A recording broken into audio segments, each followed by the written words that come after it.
makhluknya hidup, hadir,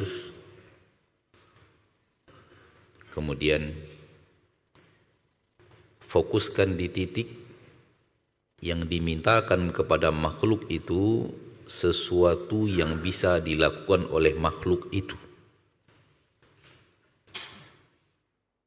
Karena di sini al-haddul fasil, pembatas mana permintaan-permintaan kepada makhluk yang sudah masuk ke dalam dunia syirik, yang sudah masuk kepada permintaan syirik, sesuatu yang bisa dilakukan makhluk, maka tidak syirik. Tapi kalau sudah di luar kemampuan makhluk, maka syirik. Kita datangkan tadi contohnya di zaman Rasul kita tercinta sallallahu alaihi wasallam. Para sahabat datang kepada Nabi SAW di saat hujan tak turun-turun. Para sahabat tidak mengatakan kepada Nabi kita tercinta, ya Rasulullah, tolong turunkan hujan. Kenapa? Karena itu bukanlah sesuatu yang bisa dilakukan oleh makhluk. Bukan sesuatu yang bisa dikerjakan oleh seorang makhluk walau Rasul tercinta. Maka permintaan para sahabat sesuatu yang bisa dilakukan oleh Rasul, yaitu berdoa kepada Allah. Dan seketika itu juga Rasul berdoa, dan tak lama hujan pun turun, diturunkan Allah tabaraka wa ta'ala. Tapi ingat, yang diminta sahabat kepada Rasul adalah berdoa. Ketika antum minta kepada istri antum, tolong buatkan kopi, syirik apa tidak? Karena 3 syarat terpenuhi. 1, 2, 3, bisa dilakukan oleh istri kita. Tolong bersihkan kamar. Kalau istri antum bisa panjat kelapa, kalau bisa, tolong panjatkan kelapa. Tidak syirik. Sesuatu yang bisa dikerjakan oleh makhluk. Tolong sembuhkan anak saya. Tolong sembuhkan anak. Permintaan makhluk kepada makhluk. Hidup, hadir, tapi permintaannya sembuhkan anak saya. Syirik. Karena yang bisa menyembuhkan hanyalah Allah. Yang bisa menyembuhkan hanyalah Allah. Maka semua manusia yang mengatakan minta kesembuhan kepada fulan, minta kesembuhan kepada fulan, dia bisa menyembuhkan aneka ragam penyakit, dakwaan syirik, ajakan kepada berbuat syirik. Dan ajakan kepada berbuat syirik, ajakan kepada pintu neraka Jahannam. Ini perlu kita sampaikan agar kita faham dan mengerti bahwa sesungguhnya kesyirikan itu berbahaya. Allah berfirman di dalam Al-Quran dalam ayat yang sangat tegas, innahu man yusyrik billahi faqad harramallahu alaihi al-jannah. Yang berbuat syirik kepada Allah, Allah haramkan untuknya surga. Wallahi kita tidak ingin untuk diri kita, untuk saudara kita, saudari kita, baik sedarah atau saudara-saudari seiman. Kita tidak ingin kita termasuk orang yang diharamkan Allah untuk masuk ke dalam surganya. Oleh karena itu kita saling mengingatkan bahwa itu bahaya syirik. Tidakkah di zaman kita sekarang ada orang yang menyatakan bahwa fulan bisa melancarkan rezekimu? Yang bisa melancarkan rezeki siapa? Allah. Itu permintaan syirik. Permintaan kepada makhluk syirik. Kenapa? Karena yang dimintakan kepada makhluk sesuatu yang tidak bisa dilakukan makhluk.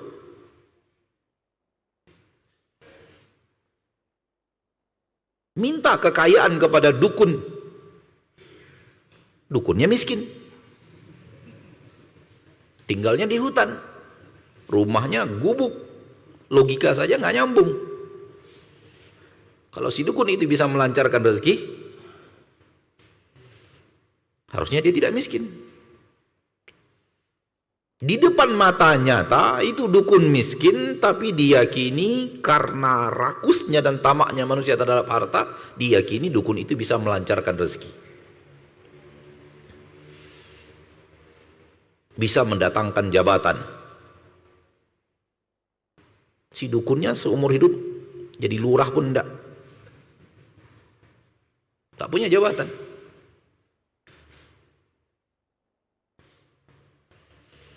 Si dukunnya diyakini bisa menyembuhkan penyakit-penyakit yang dokter angkat tangan.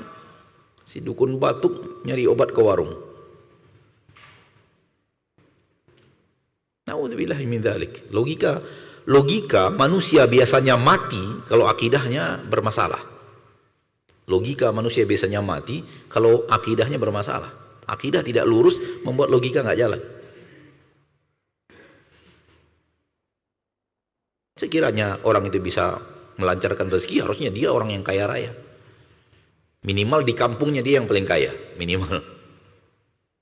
Ini sudah jalannya ke hutan, naik gunung, gubuk, busuk. Nah itu yang diyakini orang-orang yang bisa melancarkan rezeki. Na'udzubillah, thumma na'udzubillah min dzalik. Sekiranya Rasul sallallahu alaihi wasallam minta kepada malaikat angkat gunung itu jatuhkan ke kota Taif, syirik atau tidak? Syirik atau tidak? Kepada malaikat. Malaikat penjaga gunung, syirik apa tidak? Tidak. Karena malaikat mampu mengangkat gunung. Itu kemampuan malaikat. Diizinkan Allah Rasul untuk memintakan itu kepada malaikat, dan malaikat penjaga gunung adalah malaikat yang mampu mengangkat gunung untuk dijatuhkan ke penduduk Taif yang baru saja melempari Nabi kita tercinta dengan bebatuan. Sekiranya Rasul tidak, Rasul Nabiur Rahmah, Nabi yang sangat pengasih dan penyayang, di mana tidak ada manusia yang kasih sayangnya sehebat Rasul kita tercinta Muhammad sallallahu alaihi wasallam, sehingga tidak ada agama yang memiliki kasih sayang sehebat agama Islam. Sekiranya itu yang dimintakan Rasul kepada malaikat penjaga gunung ketika itu, apakah ini syirik? Tidak. Syarat 3 terpenuhi. 1, malaikat hidup. 2, hadir. 3, malaikat itu mampu untuk mengangkat gunung. Tapi kalau itu dimintakan kepada manusia biasa, maka itu permintaan syirik. Karena manusia biasa tidak akan mampu mengangkat gunung. Tahu di mana letak benda hilang? Kemampuan makhluk? Tidak. Memintanya kepada makhluk syirik. Alangkah banyaknya sekarang. Kalau ada benda hilang, tanyakan kepada fulan, tanyakan kepada bapak itu bisa mencari di mana letak benda hilang. Bukan kemampuan makhluk. Kalung Aisyah hilang, dan kalung itu kalung pinjaman, bukan kalung milik pribadi, dipinjam dari saudarinya. Disampaikan kepada Rasulullah SAW, ya Rasulullah, kalung hilang. Rasul, manusia terbaik. Apa yang Rasul lakukan? Memerintahkan para sahabat, kalung Aisyah hilang, tolong cari. Maka para sahabat mencari. Rasul dan para sahabat yang sudah pasti penduduk surga, tidak tahu di mana letak kalung itu. Akhirnya mencari sebagaimana manusia biasa mencari.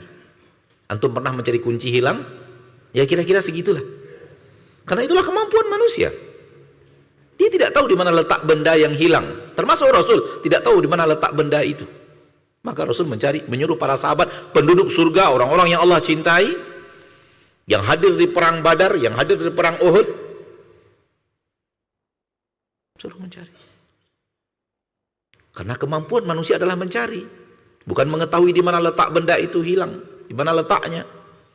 Maka meminta kepada seseorang untuk melihat di mana benda saya yang hilang itu permintaan syirik. Kenapa? Syarat yang ketiga tak terpenuhi. Syarat yang ketiga tidak terpenuhi. Ya dia masih hidup, ya dia hadir, namun yang Anda mintakan kepadanya adalah sesuatu yang tidak mampu dikerjakan oleh makhluk. Rasul tak mampu melakukannya. Apakah Anda meyakini orang itu mampu melakukannya, sementara Rasul dan Abu Bakar dan Umar radhiyallahu anhuma tidak mampu melakukan itu? Ada Abu Bakar di situ. Sampai Abu Bakar menusuk rusuknya Aisyah. Ini gara-gara kamu. Anaknya sendiri. Radhiyallahu anhum ajma'in. Karena ketika itu umat Islam kehabisan air. Sehingga paginya ketika mau sholat harus tayamum, turun ayat tayamum. Ini gara-gara kamu mencari kalung hilang. Enggak ketemu. Nyerah sudah nyari enggak ketemu. Rasul mencari enggak ketemu. Para sahabat Abu Bakar, Umar mencari enggak ketemu. Mencarinya karena kemampuan manusia tidak mengetahui di mana letak benda hilang. Padahal benda itu di dekat mereka, di samping mereka. Tapi di bawah unta. Diduduki oleh unta, di bawah unta duduk. Mana itu mata gaib? Mata yang bisa menembus alam gaib itu. Ada. Ajakan-ajakan kepada orang-orang yang seperti itu, ajakan-ajakan kepada kebolehan meminta carikan benda hilang seperti itu, ajakan kepada neraka jahanam. Karena perbuatan itu perbuatan syirik, dan syirik adalah jalan menuju neraka jahanam, wal iyadu billah. Di antara yang ada di dalam Al-Quran keterangan bahwa itu adalah ajakan syaitan menuju neraka jahanam adalah yang ada di dalam Al-Quran surat Luqman ayat 20. Wa idza qila lahum ittabi'u ma anzalallah, apabila dikatakan kepada mereka ikutilah apa yang telah Allah turunkan, ikuti Al-Quran, ikuti wahyu yang turun kepada Nabi kita tercinta sallallahu alaihi wasallam berupa sunnah dari Nabi kita tercinta. Qalu, mereka berkata, bal nattabi'u ma wajadna alaihi aba'ana. Mereka mengatakan, kami hanya akan mengikuti apa yang sudah kami dapatkan dari ayah-ayah kami. Awalau kana asyaitanu yad'uhum ila adzabis sa'ir. Walaupun syaitan sedang mengajak mereka untuk menuju azab neraka yang apinya menyala-nyala, neraka sa'ir. Menunjukkan bahwa meninggalkan Al-Quran, meninggalkan sunnah, dan mengajak manusia hanya kepada apa yang ada di tengah kehidupan yang mereka terima dari kedua orang tua, walau bertabrakan dengan Al-Quran dan sunnah, dan memenangkan itu, ajakan ke neraka dengan nas Al-Quran. Hati-hati, bisa menyebabkan manusia ke neraka. Karena salah satu cara syaitan mengajak manusia ke neraka dengan cara itu. Sudah jelas bertabrakan dengan Al-Quran, sudah jelas bertabrakan dengan sunnah Nabi SAW, tapi karena itu adalah sesuatu yang didapatkan dari orang tua, sengaja menolak Al-Quran dan sunnah, sengaja, padahal sudah tahu yang salah itu adalah orang tua kita. Ketika bertabrakan, maka cinta kita kepada orang tua kita tidak harus membuat kita menyelisihi kitabullah dan sunnah Nabi SAW. Termasuk diantaranya adalah kebiasaan di tengah masyarakat. Tetap mempertahankan kebiasaan di tengah masyarakat yang jelas-jelas bertabrakan dengan Al-Quran, bisa-bisa mengajak kepada neraka jahanam.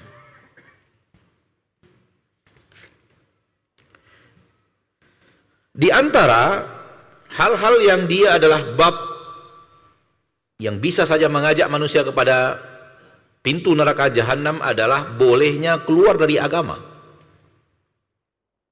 bolehnya meninggalkan syariat.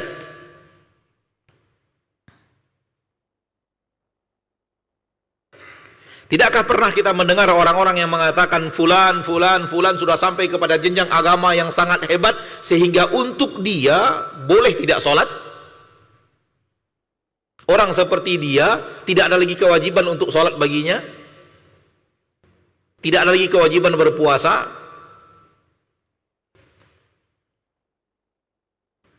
Tidakkah ada orang-orang yang menisbatkan dirinya kepada agama Islam ketika dia dulu mendakwakan halalnya khamar?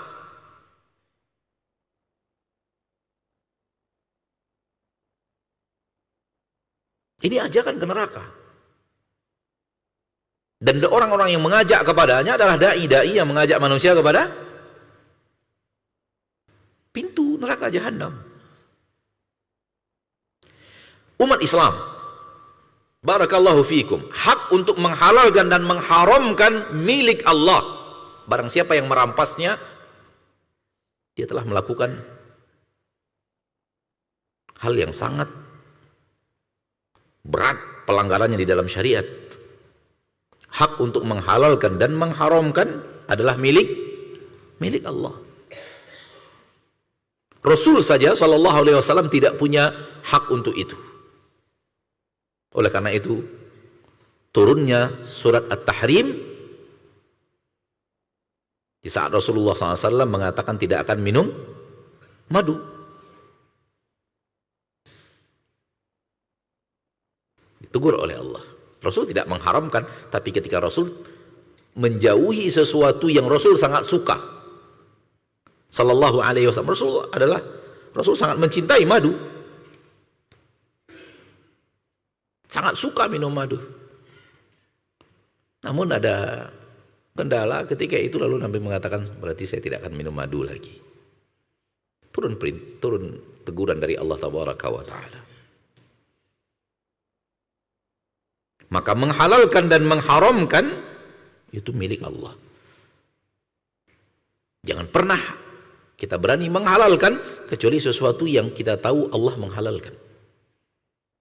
Jangan pernah berani mengharamkan kecuali kalau kita tahu Allah mengharamkan. Karena itu bukan kemampuan kita, itu bukan haknya kita, itu haknya Allah.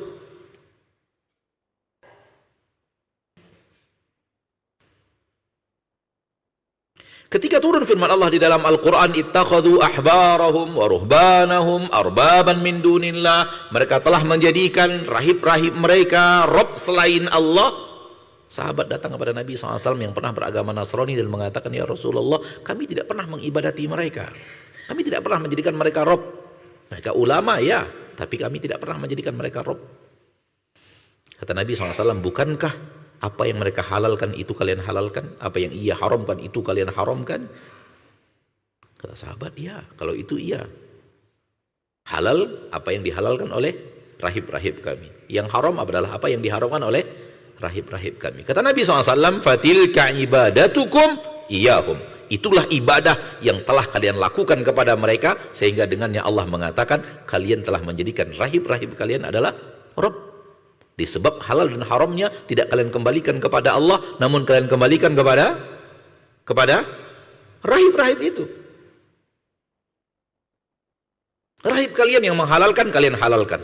Pokoknya masdar, referensi halal haram tidak kembali kepada Rabb yang satu-satunya boleh menghalalkan dan mengharamkan, karena dunia beserta isi adalah miliknya, ciptaannya. Dia yang boleh menghalalkan apa yang ia halalkan, dan hanya dia yang boleh untuk mengharamkan apa yang ia haramkan. Ada hal-hal yang untuk umat terdahulu kala diharamkan Allah dan dihalalkan untuk umat ini, karena dia yang berhak, Rabbul Izzati wal Jalal, untuk menghalalkan dan mengharamkan. Manusia tidak punya wewenang dan hak untuk itu, termasuk Rasul kita tercinta. Rasul hanya menghalalkan apa yang Allah halalkan, mengharamkan apa yang Allah haramkan. Bukan Rasul yang membuat hukum halal dan haram, akan tapi Rasul hanya menyampaikan kepada manusia. Hati-hati. apabila adanya orang-orang yang mengajak kepada sesuatu yang sudah jelas Allah haramkan, lalu dia halalkan. Dai-dai yang seperti itu, orang yang seperti itu, besar kemungkinan, Allahu alam, mereka lah orang-orang yang dikatakan Nabi SAW, du'atun ila ala abwabi jahannam, dai-dai yang mengajak manusia kepada neraka jahannam, wal iyadu billah. Meninggalkan sholat haram atau tidak? Ada apa orang soleh kok malah meninggalkan sholat? Kalau sudah sampai kepada derajat tertentu dalam beragama, sudah tidak ada lagi kewajiban sholat. Berarti halal tidak? Sholat ini adalah menghalalkan apa yang diharamkan Allah. Jelas-jelas meninggalkan sholat adalah haram. Ditegaskan di dalam Al-Quranul Karim dalam beberapa ayat.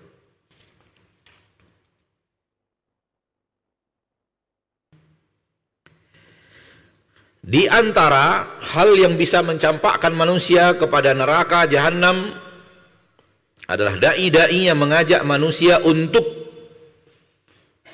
menjadikan akal di atas Al-Quran dan Sunnah. Menjadikan akal dan logika manusia sebagai hakim terhadap Al-Quran dan Sunnah. Dan sungguh di zaman kita sekarang ini banyak.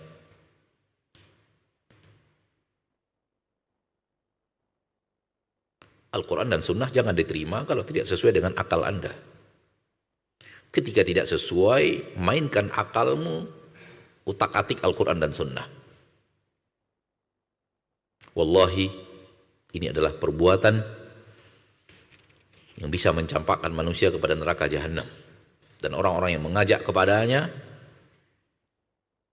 dikhawatirkan termasuk ke dalam hadis Rasulullah SAW tadi, du'atun ala abwabi jahannam, di mana mereka menjadikan akal posisinya lebih mulia daripada Al-Quran dan Sunnah. Ketika didatangkan kepada mereka kitabullah, dia katakan akal saya tak bisa menerimanya. Tapi kalau akal Anda tidak bisa menerimanya, akal Abu Bakar bisa, akal Rasul bisa, akal Umar bisa, akal Abdullah bin Abbas, manusia yang sangat cerdas, bisa menerimanya. Ya namun kan Allah menciptakan saya akal untuk saya hidup dengan akal itu. Oke, akan tetapi Al-Quran dan Sunnah tidak boleh dijadikan pengikut terhadap sesuatu. Orang yang ingin berada di atas jalan hidayah, mencari hidayah, mengidam-idamkan hidayah dan ingin di atas hidayah, wajib menjadikan Al-Quran dan Sunnah diikuti, bukan mengikut. Ini kaedahnya. Wajib menjadikan Al-Quran dan Sunnah sesuatu yang diikuti, bukan sesuatu yang mengikuti. Karena Al-Quran dan Sunnah diturunkan Allah untuk diikuti, untuk menjadi petunjuk. Dan petunjuk itu adalah sesuatu yang diikuti.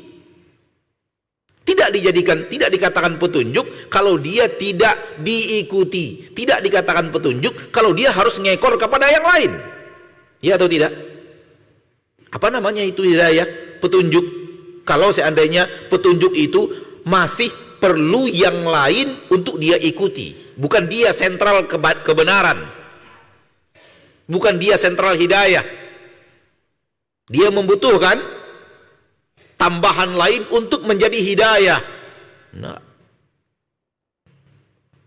wahai orang-orang yang mengidam-idamkan hidayah, hidayah ada di dalam Al-Quran dan Sunnah dan tidak keluar dari Al-Quran dan Sunnah. Dan Al-Quran dan Sunnah tidak boleh menjadi pengikut. Dia harus menjadi diikuti. Faham kira-kira apa yang dimaksud? Al-Quran harus diikuti, Sunnah harus diikuti. Bukanlah Al-Quran dan Sunnah mengikut akal, mengikut logika, mengikut kebiasaan.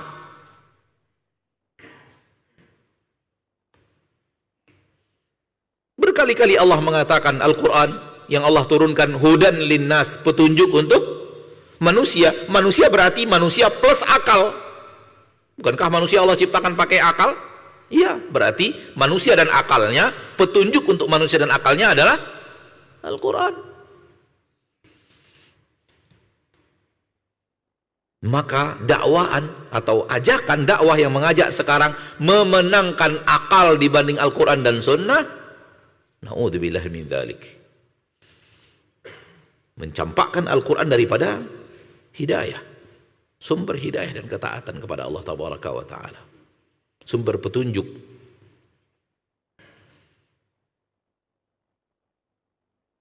Dan ini sedang laris-larisnya di zaman sekarang, di mana manusia-manusia yang merasa akalnya lebih hebat daripada Al-Quran dan Sunnah, kemudian mengotak-atik Al-Quran dan Sunnah agar sesuai dengan akalnya. Kenapa tidak akal yang diotak-atik agar sesuai dengan Al-Quran dan Sunnah? Ketika logika Anda, menurut Anda, bertabrakan dengan Al-Quran dan Sunnah, kenapa Al-Quran dan Sunnahnya yang harus diotak-atik agar sesuai akal?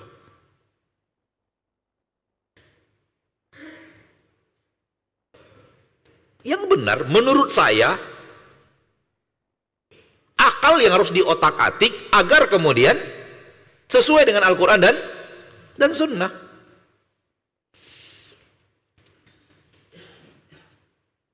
Kaum Jahmiyah, kaum Mu'tazilah,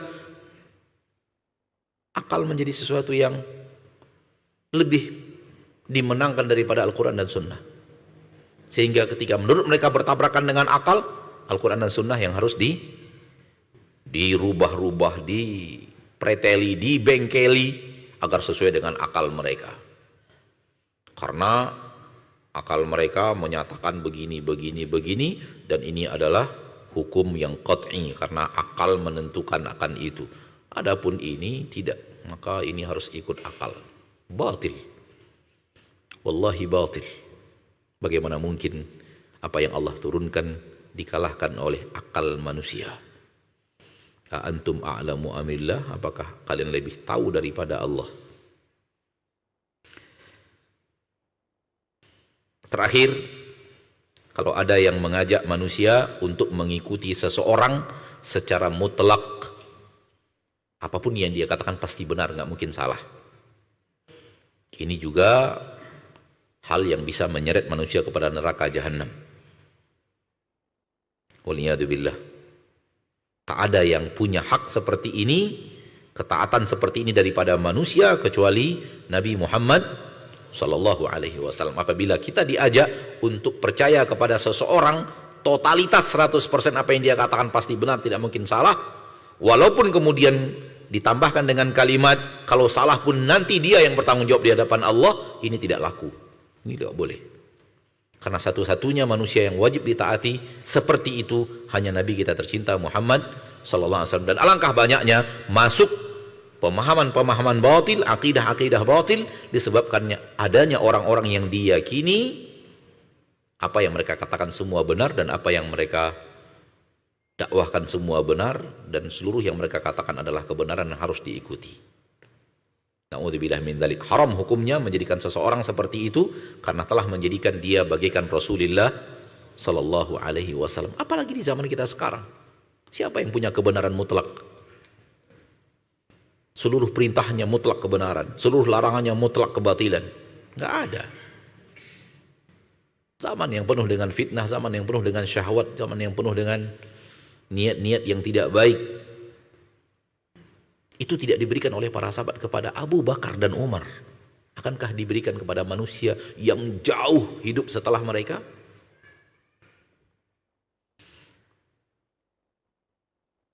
Abdullah bin Abbas tidak mengikuti fatwanya Abu Bakar dan Umar karena beliau berpegang teguh dengan hadis Nabi soal haji, dan itu masyhur.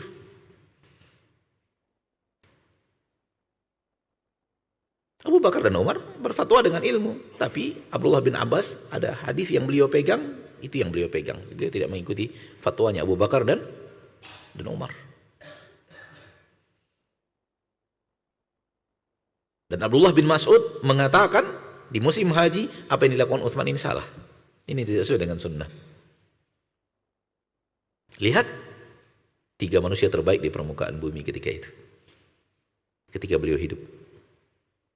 Tak ada seorang pun sahabat yang menjadikan mereka seperti Rasulullah sallallahu alaihi wasallam. Lalu siapa yang berhak untuk punya predikat itu di zaman kita sekarang? Udahlah, ikuti saja, aman. Kalau ikuti dia itu pasti tak masuk neraka.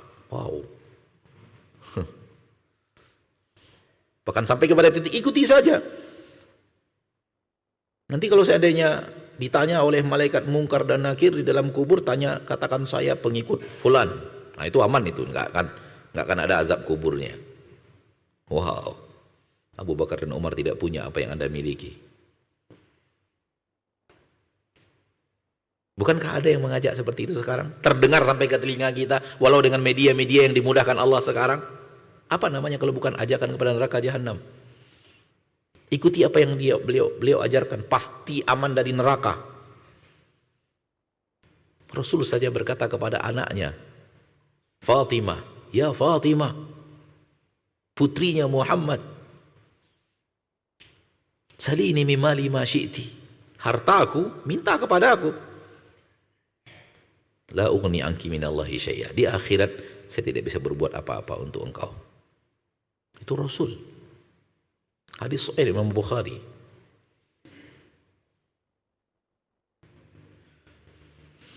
Maka bagaimana mungkin kalau jadi murid fulan pasti aman di akhirat, menjadi murid fulan pasti aman dari azab kubur, menjadi murid fulan pasti, wallahi batil min abtalil batil.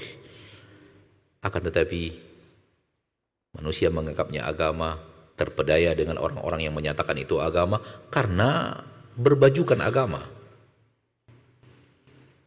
Shadaqa Rasulullah SAW idh qal du'atun ala abwabi jahannam, ada da'i-da'i yang mengajak manusia kepada neraka jahannam.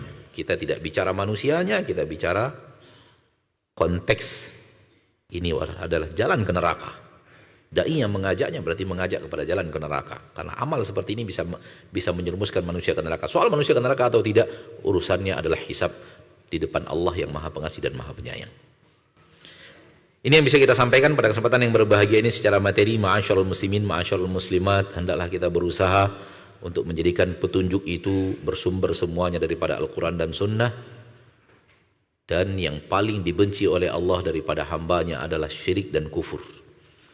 Dan manusia yang mengajak kepada amalan syirik, manusia yang mengajak kepada amalan kufur adalah da'i-da'i yang mengajak mereka kepada neraka jahannam, baik dari luar umat Islam atau mereka yang berbajukan Islam. Nah,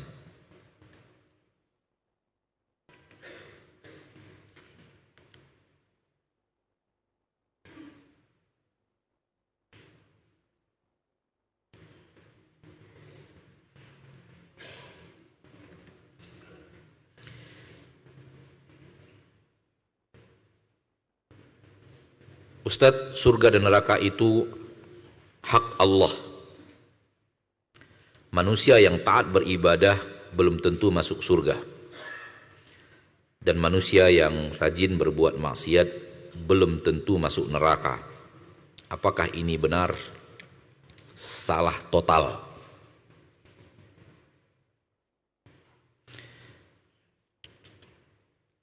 Karena yang seperti ini bertabrakan dengan Al-Quran dan hadis. Bertabrakan dengan Al-Quran dan hadis. Bahasa Al-Quran tidak seperti ini. Bahasa Allah di dalam Al-Quran tidak seperti ini. Makanya kalimatnya itu bertabrakan dengan Al-Quran. Allah berfirman di dalam Al-Quran, dalam ayat yang sangat banyak, barang siapa yang beriman dan beramal soleh, Allah akan masukkan mereka ke dalam surga. Illal ladzina amanu wa amilu salihat falahum ajrun ghairu mamnun. Barang siapa yang, kecuali orang yang beriman dan beramal soleh, untuk mereka ganjaran yang tidak terputus, yaitu surga. Kenikmatannya tidak terputus. Inna Allah yudkhilul ladina amanu wa amilu salihati jannat Allah akan memasukkan orang yang beriman dan beramal soleh ke dalam surga. Ini bahasa kalimat Al-Quran, redaksi Al-Quran. Ya atau tidak? Maka orang yang beriman dan beramal saleh, Allah akan masukkan mereka ke surga. Kalau tidak, Allah yang berjanji. Allah menjanjikan yang hidup di dunia beriman dan beramal saleh, Allah akan masukkan surga.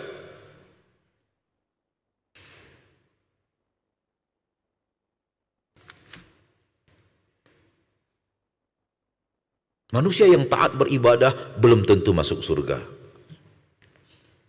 Coba lihat. Allah mengatakan, menjanjikan orang yang beriman dan beramal soleh, Allah akan masukkan surga. Sebagaimana Allah mengancam orang yang berbuat maksiat masuk neraka. Wa may ya'sillaha wa rasulahu wa yata'adda hududah yudkhilhu naran khalidan fiha. Orang yang berbuat maksiat kepada Allah dan Rasulnya, melampaui batas, maka Allah akan masukkan mereka neraka. Kalimat yang ada, coba lihat. Begitu pula pelaku maksiat belum tentu masuk neraka. Kalimat yang berbeda. Maka ajakan ana adalah selaraskan bahasa kita, redaksinya dengan Al-Quran. Selaraskan bahasa kita, redaksinya dengan Al-Quranul Karim.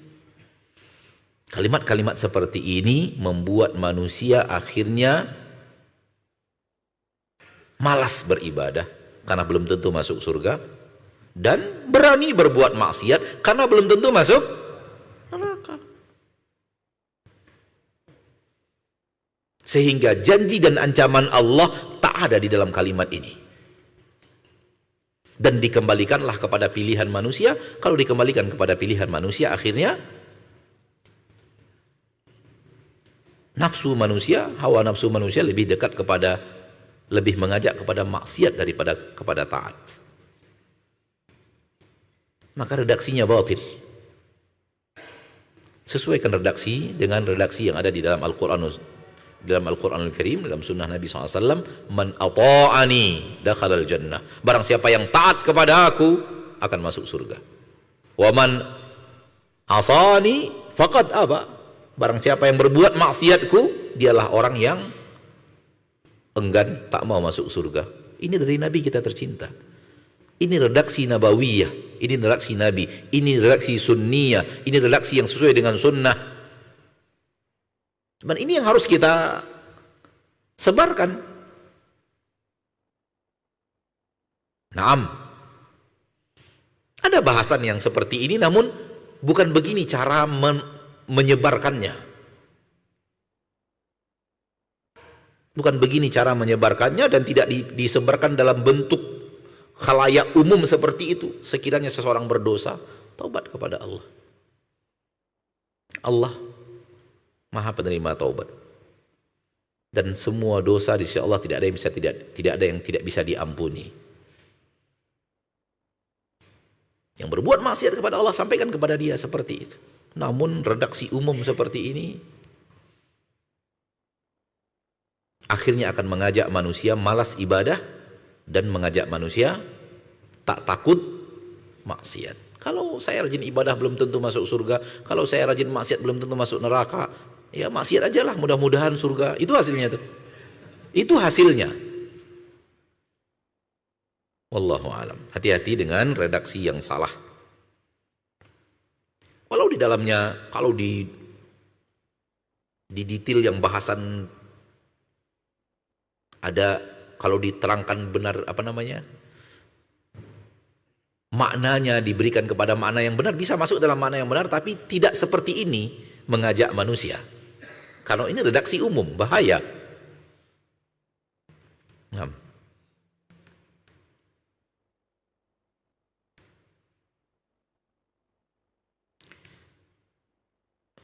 Di mana Allah mengatakan barang siapa yang berbuat maksiat kepada Allah, Allah akan masukkan mereka ke dalam surga.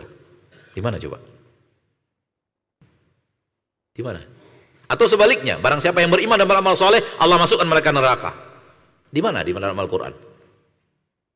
Ada atau tidak? Tidak ada. maka berjalanlah di dalam mau'idhah kepada manusia sesuai dengan yang ada di dalam kitabullah, karena dia adalah sebaik-baik hidayah.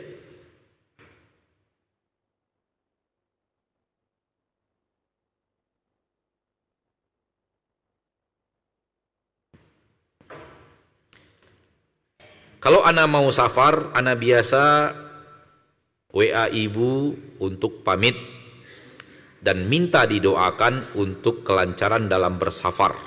Apakah ini diperbolehkan? Lihat dengan 3 yang tadi. Ana sudah memberikan kepada antum kunci jawabannya. 3 syarat. Syarat yang pertama, ibu antum masih hidup? Masih, berarti lolos pertanyaan apa? Syarat pertama. Syarat yang kedua, terhubung? Terhubung. Ada apa? Ada WA di sini. Berarti terhubung, hadir. Syarat yang ketiga, yang antum mintakan sesuatu yang bisa dikerjakan oleh ibu tersebut. Apa yang antum minta di sini? Minta didoakan. Minta didoakan. Apakah ibu antum sebagai seorang makhluk bisa berdoa kepada Allah? Bisa, berarti permintaannya bukanlah permintaan syirik. Tapi kalau antum minta kepada ibu antum, tolong selamatkan perjalanan saya, nah itu lain tuh. Bukan minta didoakan, tapi minta diselamatkan. Dan ini permintaan-permintaan kufar Quraisy kepada Lata dan Uzza. Nah, kalau antum minta ibu antum buatkan rendang, syirik tidak? Lihat 3 syarat tadi. Masih hidup? Masih. Terkomunikasi? Permintaannya apa? Minta buatkan rendang. Nah,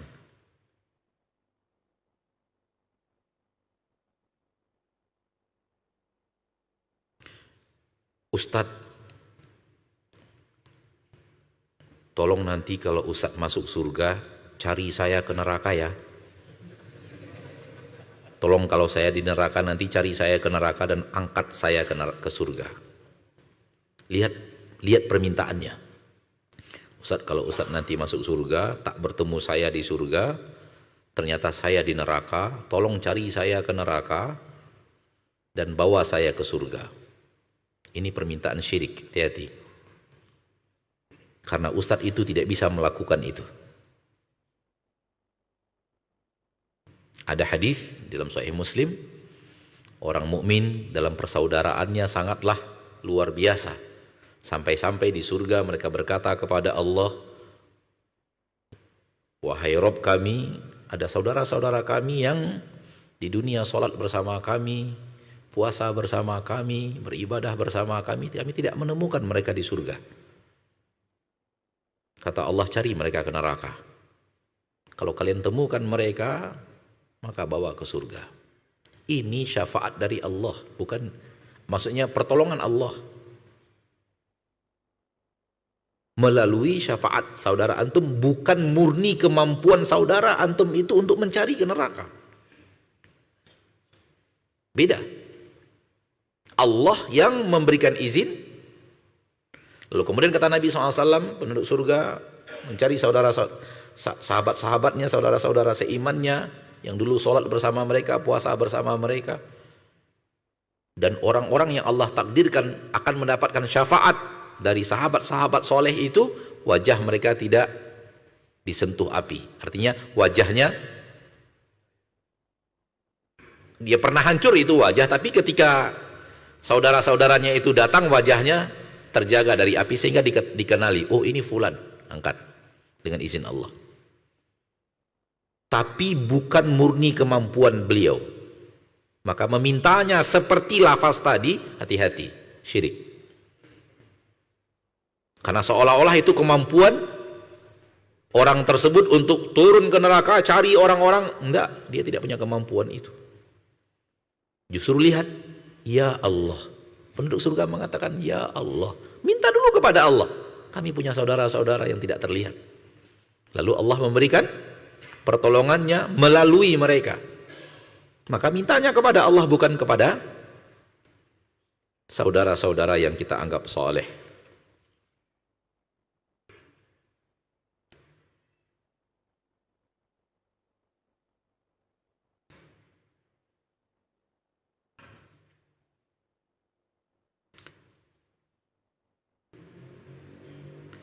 Dai yang menyeru kepada kekufuran tapi dia ahli agama.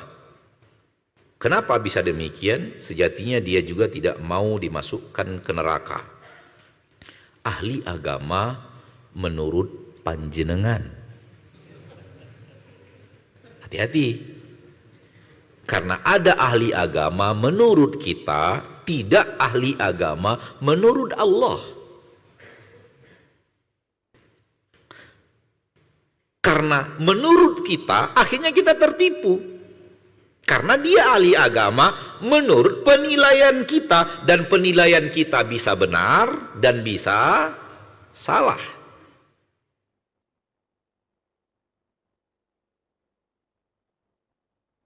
Wallahu a'lam. Semoga titik masalahnya dapat. Dia kan juga ahli agama, berarti juga ingin ke surga segala macamnya. Menurut ahli agama, menurut kita. Nah.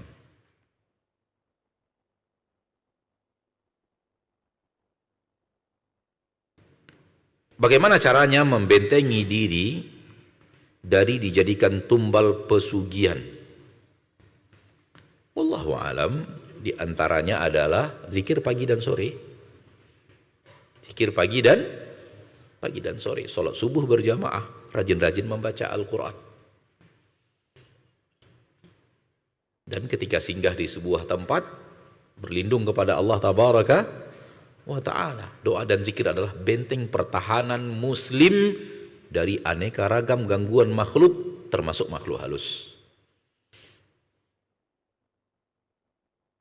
Dan makhluk halus termasuk makhluk yang kita tidak tahu kapan datang serangan mereka. Sehingga cara yang terbaik adalah berlindung kepada Allah dari kejahatan mereka. Dan orang yang dekat dengan zikir, orang yang dekat dengan Al-Quran, Allah akan buat benteng pertahanan yang membuat mereka terbentengi dari orang-orang yang tidak beriman. Maka perbanyak zikir, terutama zikir pagi dan sore, ya. Perbanyak dekat dengan kitabullah azza wa jal, dan perbanyak memohon perlindungan kepada Allah, terutama di saat-saat yang kita takutkan dan kita khawatirkan terjadi hal yang tidak kita inginkan, apalagi dari makhluk-makhluk yang tak terlihat. Sampai di sini pertemuan kita pada kesempatan yang berbahagia ini. Semoga Allah Tabaraka wa Ta'ala Rabbul Izzati wal Jalalah menjadikan kita hamba-hambanya yang senantiasa berusaha untuk kembali kepada Al-Quran dan Sunnah sebagai sumber hidayah, untuk kita mencari hidayah di dalamnya, dan kita tidak berikan kepada selain Al-Quran dan Sunnah. Adapun manusia selain Nabi, karena Nabi tidak mungkin, adapun manusia di zaman kita sekarang, siapapun dia, sesoleh apapun dia, tetap kalau sesuai dengan Al-Quran dan Sunnah kita terima, tidak sesuai kita tidak terima. Kalau bertabrakan, bahaya, bisa mengajak kepada jalan yang akan mengantarkan kepada murka Allah dan nerakanya. Na'udzubillah min dzalik. Semoga semua kita diwafatkan dalam husnul khatimah. Semoga semua kita dijauhkan Allah dari nerakanya dan dimasukkan Allah ke dalam surganya. Dan semoga Allah Tabaraka wa Ta'ala menjadikan orang-orang yang kita cintai dari keluarga, ayah dan ibu, dan saudara-saudari kita pun demikian. Amin. Ya Rabbal Alamin. Subhanakallahumma wa bihamdik, asyhadu an la ilaha illa anta, astaghfiruka wa atubu ilaik. Assalamualaikum warahmatullahi wabarakatuh.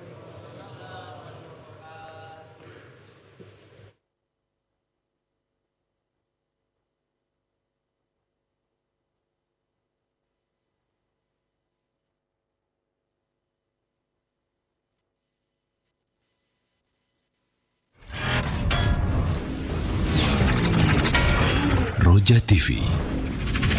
Demikianlah ikhwatal Islam, ma'azakumullah, para pemirsa dan pendengar Roja dimanapun Anda berada.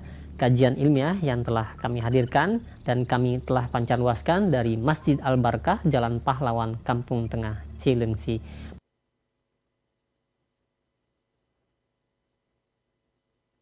Mudah-mudahan menjadi ilmu yang bermanfaat untuk kita semua. Wassalamualaikum warahmatullahi wabarakatuh. Roja TV, saluran tilawahat Al-Quran dan kajian Islam. Simak Radio Roja Bogor.